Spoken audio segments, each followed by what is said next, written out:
We are gathered today for a strike for the climate. This is part of a global climate strike organized by Fridays for Future.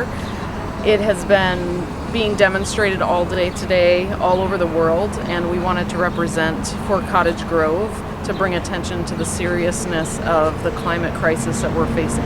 We're doing a campaign called Let It Hang, which is handing out kits for people to air dry their laundry outside in order to save energy and to help mitigate climate change.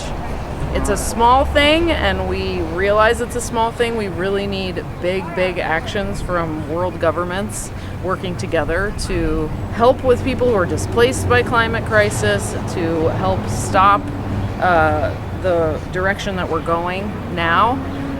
But it's something that people can do, and it also gets people outside. I'm Christina Hubbard. I am the Executive Director of Forest Web, formerly Forest Web of Cottage Grove, and we are the Climate Action Cottage Grove is a project of ours that we've been working with for the past 2 years. It's their birthday. We started with the climate strike action here in 2019, and we're here today to join with Fridays for the Future in a global action.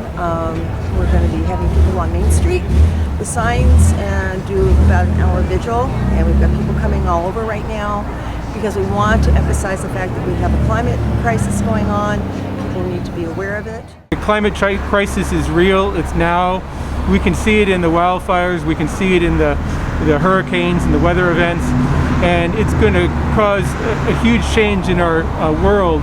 And we need to do our part to prepare for it, both by limiting our greenhouse emissions and also working on mitigation strategies so we can make it as less hard for people. I believe that we can make a difference if we all work together to lower our carbon emissions, both our personal emissions and get our governments to help work from the other end and get corporations to stop burning fossil fuels. I've been working on the climate for a long time, and I just can't stay at home and watch what's going on. When we had the heat dome earlier this year, that was a real wake-up call. I spent a lot of time in the outdoors, and I see the destruction, I see the heat, I see the drought, I see the fires, I see the smoke. And time's up.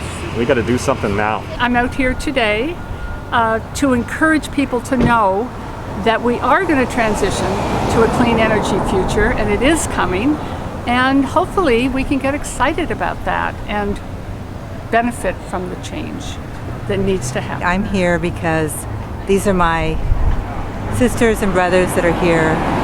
We know that we're in dire straits, that we're in a drought. It's never been this hot. We've had heat domes. It's terrifying to think about the next few years and future generations as we look at animals and species, and particularly birds, falling from the sky, and also watching the massive logging here done with little regard to future generations. It breaks my heart every time I hear one of the massive logging equipment take down another hillside. We're all going to go into this together, and we're going into the great turning together and the pandemic portal. And I'm here to get some support and love and care from the people that I know that are sharing this grief, and hope that we will wake up in time to have future generations. So it's a deep chronic grieving process that I go through every day as I look around and as I do my work as a grief counselor and hear people's stories about what they're seeing as we move through this climate collapse and pandemic portal. I'm standing here because the International Panel on Climate Change says it is code red for the planet. We know that we have 20 more years of heating baked in. And this last summer, we had a heat dome that destroyed a lot of crops. It destroyed some people. The time for dealing with the climate crisis is now. It should have been 20 years ago, but we have to deal with it now. We have about 20 more years of heating baked in. It's going to be too hot. We're in a drought. We've had all kinds of weird storms. We had a snowmageddon. My greenhouse collapsed, and right now I have 150 foot of fire hose outside my front door because I live in the wildfire urban interface, and I'm scared. I'm scared because for 37 years my land has just gotten drier and drier and drier.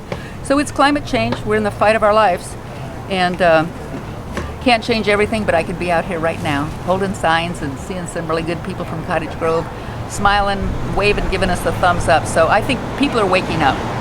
Just here to try and raise awareness about the ongoing climate crisis and get people excited and interested in being involved. It's a defining issue of humanity, so I think it's important that we're out here to show people that. At a minimum, there should be 1,000 people here. We need to be out in the streets. I mean, I'm thinking all the denial about COVID is also seen in the denial about climate, and even people who believe the science aren't here. People are driving by and honking, but in a town of 10,000 here, they should have 1,000 here. We need to be at a minimum in the streets often, and we need to deconstruct global capitalism and come up with local solutions. But that's a long-term thing.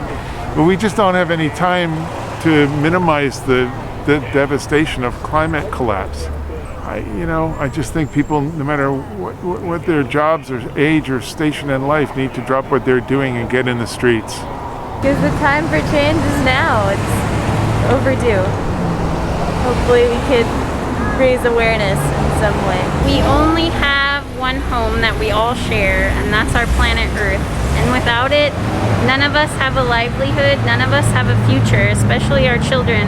It is so important for us to protect the Earth, the planet that we call home. Our children don't have the power to determine their future, so we need to take action for them.